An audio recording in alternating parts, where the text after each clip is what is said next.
You know, most people think life begins after they finally become worthy.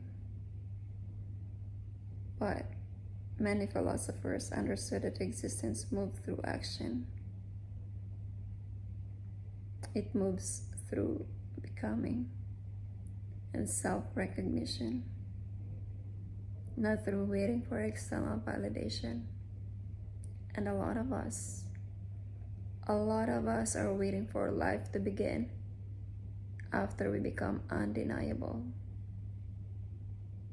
And after we become more talented, more healed, more beautiful, more intelligent, and more ready. And it's as if existence itself is sitting there saying, come back when you finally deserve to be seen. But I don't think life works like that anymore. You know? I think the universe doesn't wait for proof. I think it waits for participation. And maybe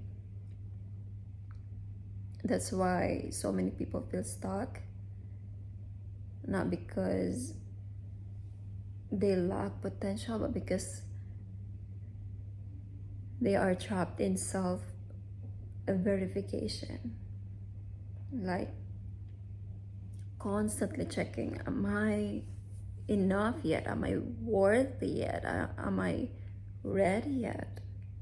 And while people are busy measuring themselves, life keeps moving.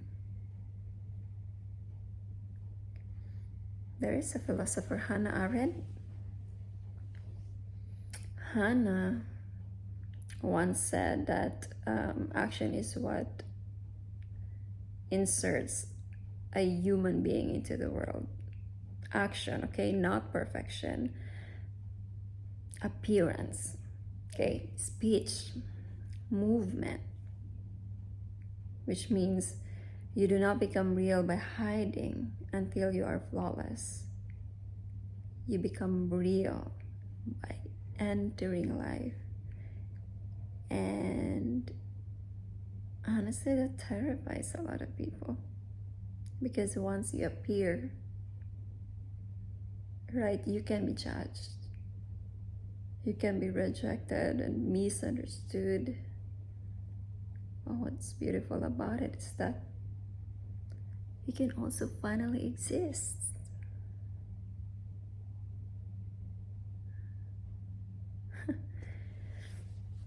And I think for me, for a long time, I believed I needed certainty before movement, and I wanted guarantees. I wanted proof that I would succeed before creating stuff.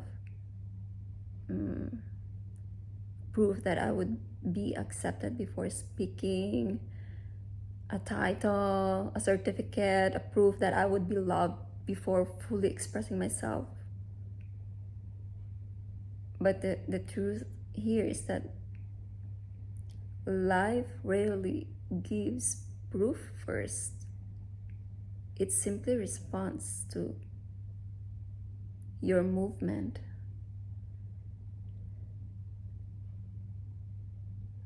Another philosopher we have for this discussion is Henry Bergson.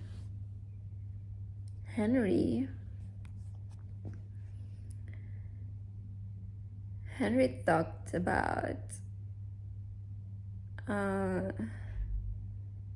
how human beings become trapped in mechanical living, such as overthinking, overcalculating, or trying to logically control life.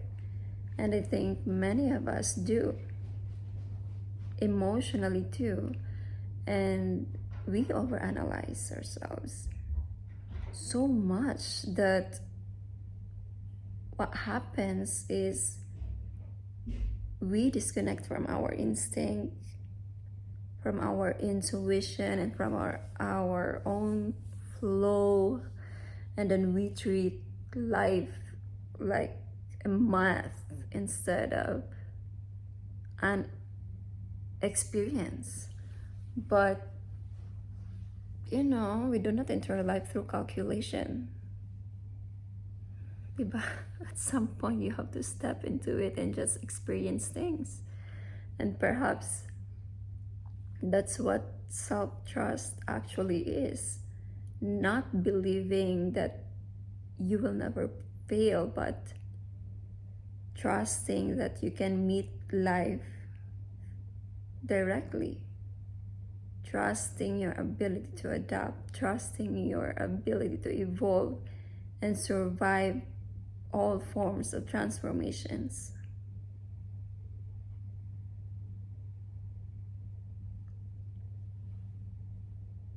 Do you know Alfred North Whitehead?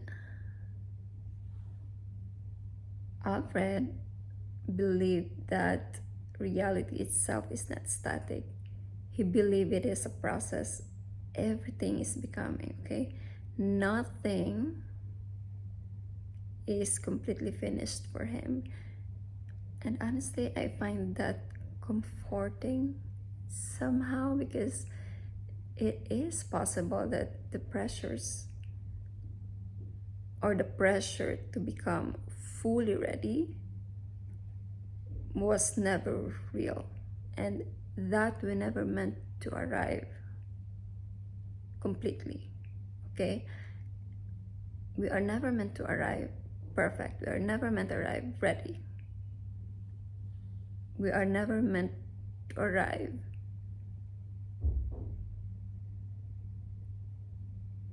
complete, okay? We arrive to participate and become. I also think fear has a way of shrinking human existence. One of the most controversial philosopher, Baruch Spinoza, he believed that fear contracts us while joy expands us. What does it mean? So, for example, when I look back at moments where I abandoned myself, it was almost always because fear made me smaller, okay? Smaller in voice, smaller in visibility, and even smaller in my own presence. And fear convinces me, has convinced me to wait. But life is happening. It cannot fully meet someone who is constantly retreating from themselves. And that's what happened to me. But you know what? This doesn't mean becoming loud or forcing yourself into visibility, because we have another philosopher, it's my favorite one, Lao Tzu, who believed in alignment rather than force, okay?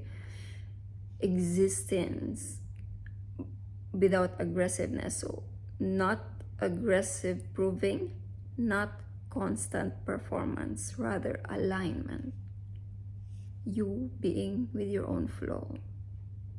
You just trusting. And maybe that's a difference. And we can say self-trust is not screaming, I am the best. It is simply saying, I no longer need permission to participate in my own life. And I think that's where freedom begins. We can say that is where freedom begins, not when everyone validates you, not when all doubt disappears, but when you stop postponing your existence because You know, the universe doesn't wait for you to become unquestionable. It waits for you